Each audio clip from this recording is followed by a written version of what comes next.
What's up, everyone, and welcome to the Renewable Energy Smart Pod. I'm your host, Sean McMahon.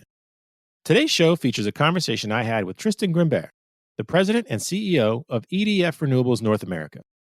We talk about a lot of topics, including all the big proposals coming out of the Biden administration, the power outage in Texas, and some of the challenges the U.S. solar industry supply chain is facing.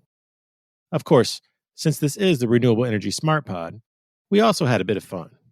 Tristan is a proud Frenchman, so I couldn't resist asking him a little bit about the life he now leads in San Diego. And that led to some laughs about the serious intra-family strife that goes on in Tristan's household over what constitutes good Mexican food. Tristan also gives us his take on the sometimes heated rivalry between French wine and California wine, and he even offers up a surprise tip on where you can buy quality French wine for a great price right here in the United States. But before we get to that conversation, the exclusive sponsor of the Renewable Energy Smart Pod is a company you're going to learn a lot more about today. EDF Renewables. EDF Renewables is a leading renewable energy developer in North America with 20 gigawatts of wind, solar, and storage projects of all sizes throughout the United States, Canada, and Mexico. EDF Renewables. Energy your way.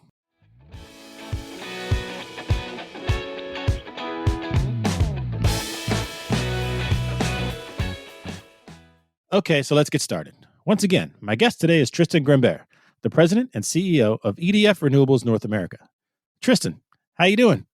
Very good, thank you. What about you? I'm doing great. Now, I know we have a lot of ground to cover today because there's been a ton of big news lately related to renewables. But before we get to that, I always like to ask my guests a few non-business questions, just so I can get to know them a little bit. And when I found out I'd be talking to you, Tristan, two questions immediately came to mind. Now, for listeners who might not know, EDF Renewables is headquartered in San Diego. You are a Frenchman who lives in San Diego. I am a native San Diegan who loves spending time in France. So what I want to hear from you as an expert is, what is the San Diego of France? Are we talking Nice? Would it be Antibes? Well, it is hard to compare, but that's a good question. I would say that something that San Diego is unique compared to France is certainly the space that we have with the canyons. And I've been living here for 16 years now and really love it. I think maybe the French Riviera is a little bit much better food, I would say, in general. But it's also a little bit more crowded. So both have their own attractiveness. One thing I would add is that as my wife grew up in Morocco, we compare very often San Diego to Casablanca. You have the desert and the ocean and the sun all the time and the same palm trees. So you can draw from a lot of similarities between the two cities. You mentioned the food might be better in the Riviera. And that leads to my next critical question about San Diego living. If you lived there for 16 years, you've got to have a favorite Mexican food place. So what's your go-to spot for, when you have a hankering for a burrito or some tacos? So actually, I do not. My kids blame me for that because they love burritos and they argue about which one is the best burrito place. But I must say that my wife is an excellent cook and she cooks French cuisine and Moroccan cuisine and Asian cuisines. So we eat a lot at home here. And I mostly reserve my taste for Mexican food when I'm in Mexico City, which has a very, very refined restaurant industry there. So I love to eat Mexican food there. I gotcha. All right. Well, thanks for indulging me with answering those questions. Let's go ahead and kind of tackle some of the news and information coming out of the renewables sector right now. So I'd like to start off just kind of getting your reaction to some of the proposals coming out of the Biden White House. We've heard a lot of news about offshore wind, EV charging stations, and things like that. What's your overall reaction to the proposals coming from Biden and his administration? Well, I would say it's enthusiasm. I really applaud the new administration for tackling climate change very seriously. I mean, they're really eager to make an impact and maybe catch up the lost time over the last 4 years. So it's really impressive to see the new administration mobilizing around climate change agenda. I participated this week on a call with the BOEM and the White House and various secretaries to show the alignment of the administration around the offshore goals that they just announced. And that's just remarkable. I'm thrilled.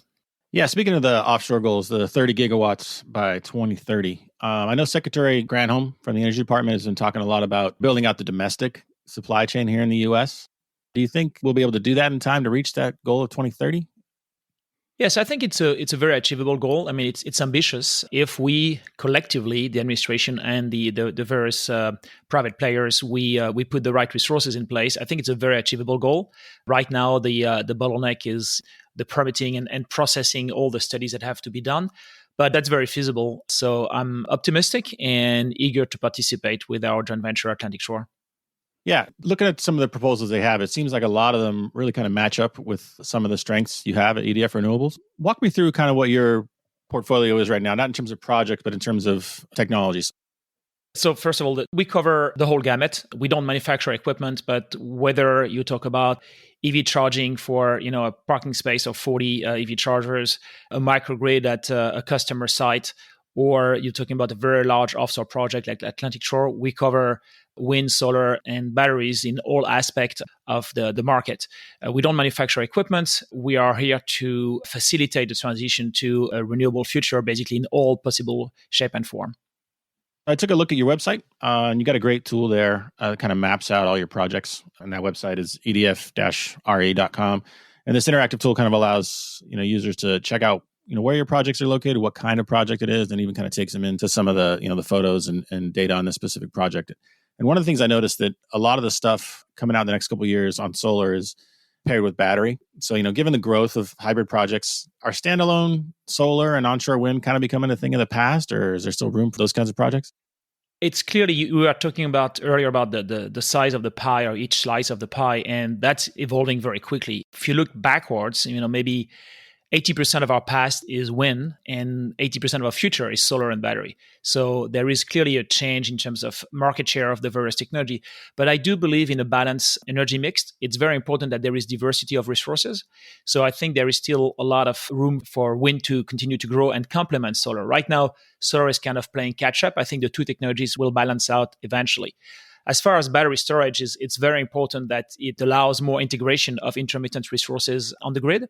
So we see more and more of that. Right now, they are a lot associated with existing solar projects because they can benefit from the ITC if they are associated with the solar project. It's maybe about roughly 50% of the solar project have batteries. We also see customers are interested in joint wind and solar project that we rebundle together.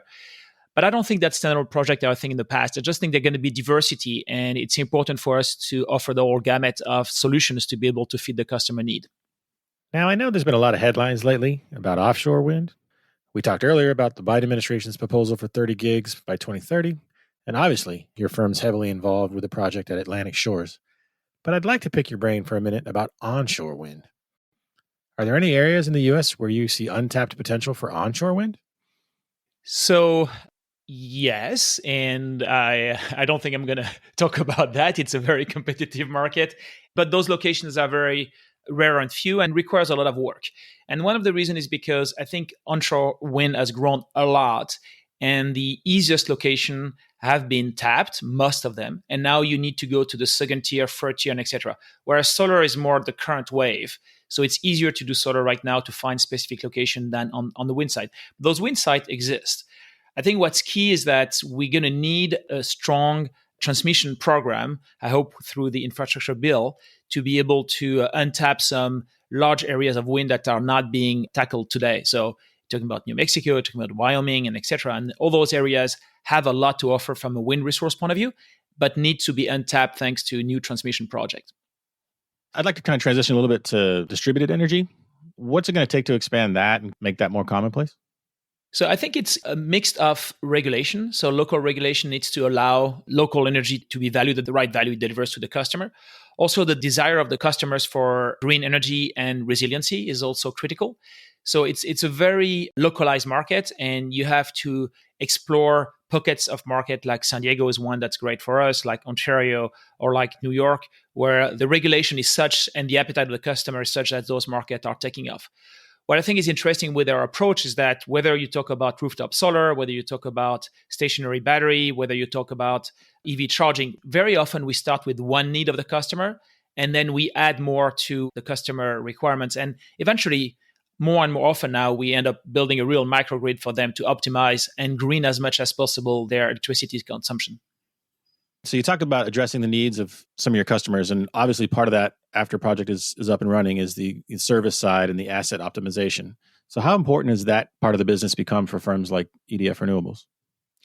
So that's actually our foundation. We were founded 35 years ago as an O&M company, operation and maintenance. So that's what we did initially. And it has always remained core to us, mostly to, as I said, to our team, to make our assets sweat.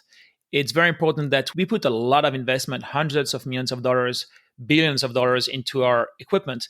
And then we need to make sure that they're going to deliver on their promises. So understanding the technology, understanding what is needed for the asset is critical to us. We try to work very closely with the OEMs, the original equipment manufacturers, the Vestas, GE, and Canadian Solar or else, to understand their technology well and partner with them so that they can bring us the pieces of technology that we need, the piece of knowledge that we need, so that we can really make the asset as productive and generate as much value as possible. Operating as you own it is really a critical thing for us.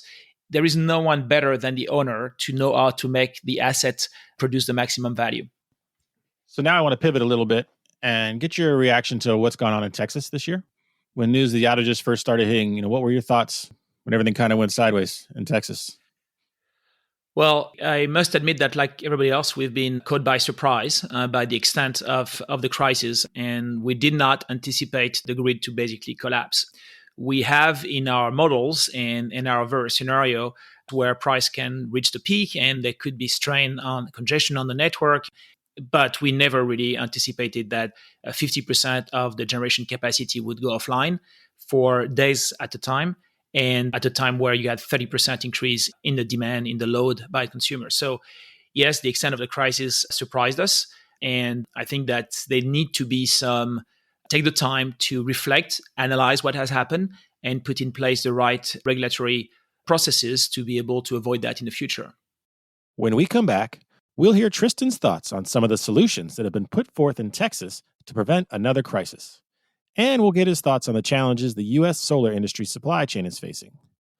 We'll also have some fun quizzing Tristan on renewable energy project names. And you'll definitely want to stick around to hear Tristan's tip on where you can score some tasty French wine at a sweet price. We'll be right back. EDF Renewables' purpose is to build a net zero energy future with electricity and innovative solutions and services to help save the planet and drive well-being and economic development. We're committed to providing future generations with the means to power their lives in the most economic, environmental, and socially responsible ways possible. We understand the importance of managing energy integration in a way that also enables clean energy projects to improve the electric grid. Our tailor-made solutions can solve energy challenges facing our customers, no matter the size or complexity. EDF Renewables. Energy your way. Okay, let's get back to Texas. Do you have any thoughts on some of the proposed fixes? I know just in the last couple of days, the Texas legislature has put forth a few things that, specifically fees and additional costs assessed on wind and solar electricity production. Do you have any comment on that? Yes. First of all, I think it's important to take the time to think it through and analyze the lesson learned. There is no rush to make a decision right away. Today, I believe there is 300 bills that have been proposed, so I have not read all of them. I am a little bit concerned that this crisis could be an opportunity for people to try to favor a technology versus another. But honestly, this crisis is not a wind and solar issue. It's really an issue of the way the grid was built. And what was missing during the crisis is really the gas production. So it doesn't make any sense to do any punitive action against wind and solar. I think that also it's important to think that if regulating capacity just by imposing very high pricing and very high penalties if you don't produce is not very productive. As we saw during the Texas crisis, if the price of power would have been $100,000 a megawatt hour, it would not have allowed anybody else to produce. Everybody wanted to produce. So I think that at some point, the level of incentive, when it becomes punitive, is counterproductive. So right now, doing more of what was done before is not the right way to go. I think that it's important that there is a reflection on how do we reward capacity, how do we reward no carbon energy, how do we reward energy itself, but it's a balance of different revenue mix that have to be reflected in the regulation. So here's kind of a mythical question for you. If you could take a magic wand and kind of look at the situation in Texas or even, last year in California and you had the power to just kind of fix one thing or one solution or one technology that you think would make the grid more resilient, prevent future outages, what would that be? Transmission. I think transmission, interconnection and transmission around the country, strengthening the grid is a key critical success factor for the grid itself. And the transition to a carbon-free energy relies on developing much more significant transmission network. So then looking back to the policy of kind of making what you just described happen, what can be done at the local, state, or federal level to help smooth out some of the challenges renewable technologies are facing?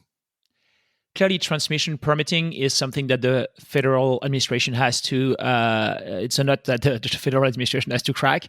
I think they're very aware of that. It's a nut that has not been cracked for a very long time. I think it is possible. One easy way that will not be sufficient, but that would help a lot, is using the existing corridors and doing double circuit or looking at the thermal management of the lines. There is a lot of things that can be done without a bigger footprint of the transmission lines. But at the end, it will require some, like the US have been able to build interstate highway system. It's necessary that the transmission lines network is expanded significantly from what it is today. On another policy question, so there's a proposal, or at least a push, to establish an energy storage tax credit. Do you think that's actually going to be a reality? And if so, how important do you think that'll be in spurring the growth of storage? I think it's likely, and I think it's desirable. It's desirable because more storage will allow the technology to become even cheaper in the long run, and will allow the integration of more intermittent resources. It also allow to install storage in locations that are not necessarily the best for solar. And it breaks a little bit that tie between solar and storage. So I think it gives more flexibility to deploy storage capacity in the right location. So I do think it is both likely and highly desirable. Okay, and then pivoting to another kind of policy sticking point right now. There's a lot of news in the headlines about the supply chain as it applies to solar, tariffs on bifacial panels coming out of China. And there's also a controversy about kind of the human rights angle of the supply chain. So how concerned are you about what I would call a two-pronged threat to the existing solar supply chain? It is concerning, in particular because the supply chain is so weak in the US. So I think it's important that, first of all, we are aboard forced labor. There is nothing that is acceptable there. So we have to make everything we can to prevent buying any goods that has been manufactured with forced labor. Having said that, it's difficult to track, and it's difficult to track all the way to your sub of your sub of the sub of your sub, whether there is any forced labor in what you buy. So we are very diligent in doing that analysis. But also it's very important that the US, beyond the forced labor issue, it's very important that the US develop a supply chain on the solar side. And I think the administration is very aware of that. It is going to take time. It requires likely some incentives or special financing in place for manufacturing to see the light of day again in the US at a large scale. So we would applaud that, we support that, and it's more beneficial when it's more balanced. And right now, it's the balance of trade on the solar side is not balanced enough in favor of the US. And then now earlier when we talked about Mexican food, you kind of tipped your hand and said you prefer the food in Mexico City. So that kind of leads perfectly to my next question. There's been some policy changes going on south of the border with regard to, prioritizing various sources of energy production. Do those concern you? I mean, I know your firm has a few projects down there. Yes, it is very concerning. We've been in Mexico for over 20 years now, and we have 4 operating projects there and a number of projects under development. And it is true that the administration of López Obrador has been adverse to private investment, in particular in renewable. We hope that corner can be turned, and we believe that there is a lot to do with the CFE, with the Comisión Federal de Electricidad, to have some private-public partnerships. The country has a lot of energy needs. The country has a lot of energy resources. Wind and solar resources are great in Mexico. It's a country that's really destined to have a great renewable future. It will take both the private investment and the public support to be able to develop the renewable industry to the extent that it deserves. We just hope that the government is going to take a different stand as far as private investment. I'd also like to pivot now to some other projects, specific to what EDF Renewables is working on or already existing or has in the pipeline. So any update you can offer on Atlantic Shores? Yes, we are waiting for the result of the last RFP, request for proposal, by the BPU. And we are very excited and think we have an extremely high chance of winning an award and then moving to construction phase for our first megawatt in the water in 2027. It's a very high investment, a lot of technology. We're very happy with our partnership with Shell and look forward to being able to contribute to the offshore targets of New Jersey. Switching over to the West Coast, considering all the proposals out of the Biden administration, how soon do you think we'll see wind farms off the coast of California, Oregon, or Washington? That's one where I don't know. The sooner the better. It's a difficult development proposal to get wind turbine in the water in California. But there is a big need to. California has a 100% target, as you know, and it will be difficult to fulfill that without offshore. So we're a big supporter. I am not sure how quickly the new administration will be able to tackle that. We see an acceleration on the East Coast. There is a desire to do more on the West Coast as well. I think it's possible. But honestly, I will reserve my bets on that one. So, hey, now we're going to have a little bit of fun. I want to bring you in on a quiz game that is, sweeping the world of renewables. It's called Renewable Project or Not a Renewable Project. And to be honest, we're stealing this from one of my favorite podcasts called I Like Beer, the podcast, which is actually a handful of guys down right in your neck of the woods in San Diego. They have a podcast all about beer, and they go to all the breweries and things like that. And they have a bit in their show where we all know how some of the beers these days, the microbrewers come up with great, funny names or all kinds of satire and things like that. And so one of their guys, he throws up 4 names of beers, and the rest of the guys on the show have to guess which one he made up, which one's real and which ones are completely make-believe. So we're going to steal that here, and we're going to do the same thing, but we're going to do it with renewable projects because, as you might know, a lot of times renewable projects have these nice, leafy and majestic imagery for the names, and sometimes it's pretty fun to look at how that comes across. And now I'm not making fun of the people who name those things. It's obviously a pretty important marketing thing to conjure up this great image when you're trying to get a project developed. But I think we can kind of have a little fun with that today. So I'm going to bring producer Tom back in. He has gone onto the great internet research fact-finding mission, and he's looked up some renewable project names. And so he's going to give us 4 projects, 3 of which are real, and 1 of which is not real. Now, I have no idea what ones he's done, so he's quizzing both of us. I'm in the spotlight just like you are, Tristan. So, Tom, take it away.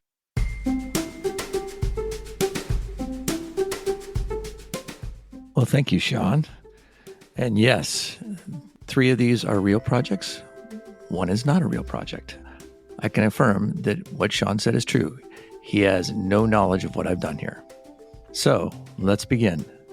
The first project name, Sidewinder Shine Solar Farm. The second project is Blue Sky Greenfield Wind Farm. The third project is Leaning Juniper Wind. And the last one, Desert Sunlight Solar Farm.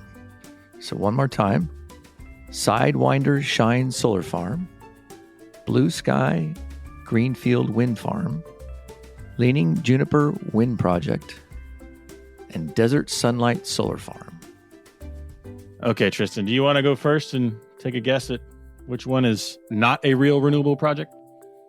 So I'm very bad with names, but I would say that the first one is the one that's a fake. Taking a leap of faith. And Sean? What was the name of the first one?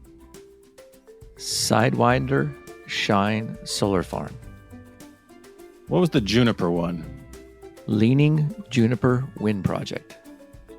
So, Tristan, what you don't know is that Tom knows me, and he knows that I like few things more on a hot day than a nice gin and tonic with some juniper flavors. So I think he's toying with me here. I'm going to say that is not a real project, the Leaning Juniper.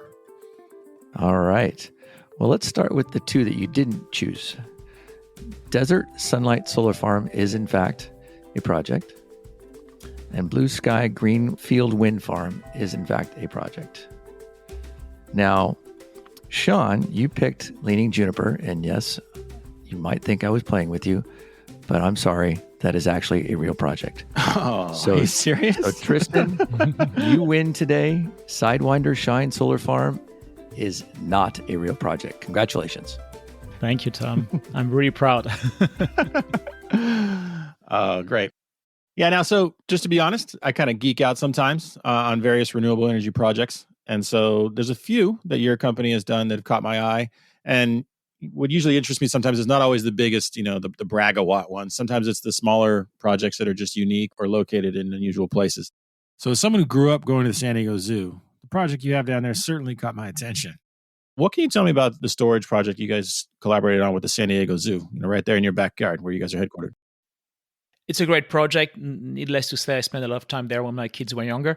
And basically, it's a stationary battery that helps the zoo to minimize their demand charge. So it's pretty simple. A lot of the technology comes from the algorithm. So we work with our sister company in Europe that has some algorithm developed by EDF research and development team that are extremely good at piloting the battery itself so that we can anticipate and avoid those demand charges peaks.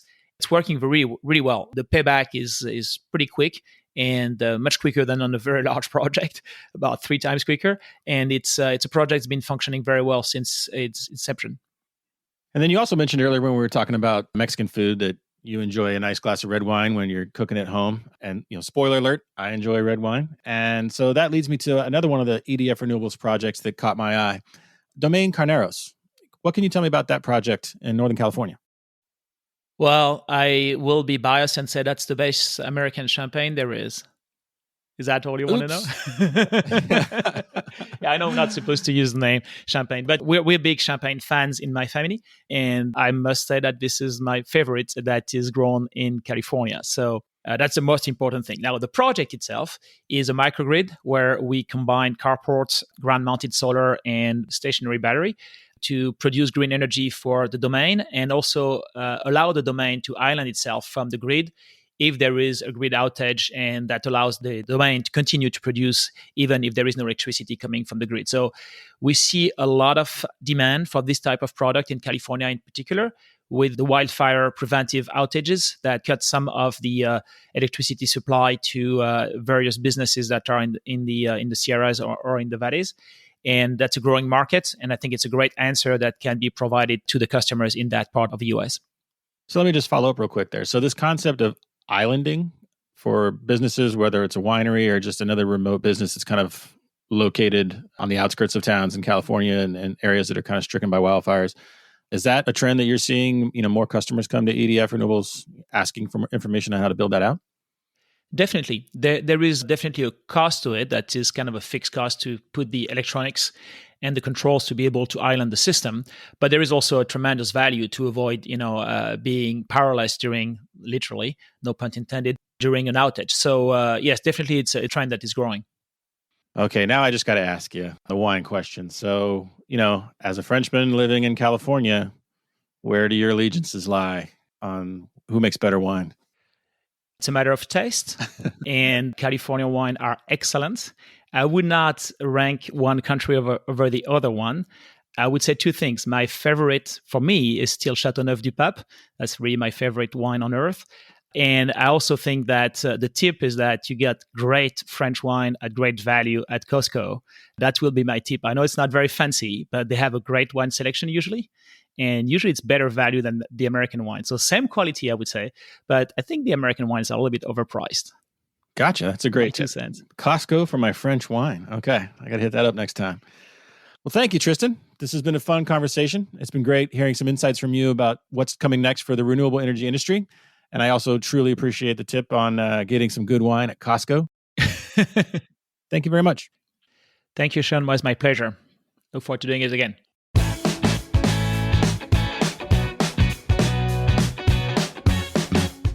So that's our show for today. Once again, we'd like to thank our exclusive sponsor, EDF Renewables.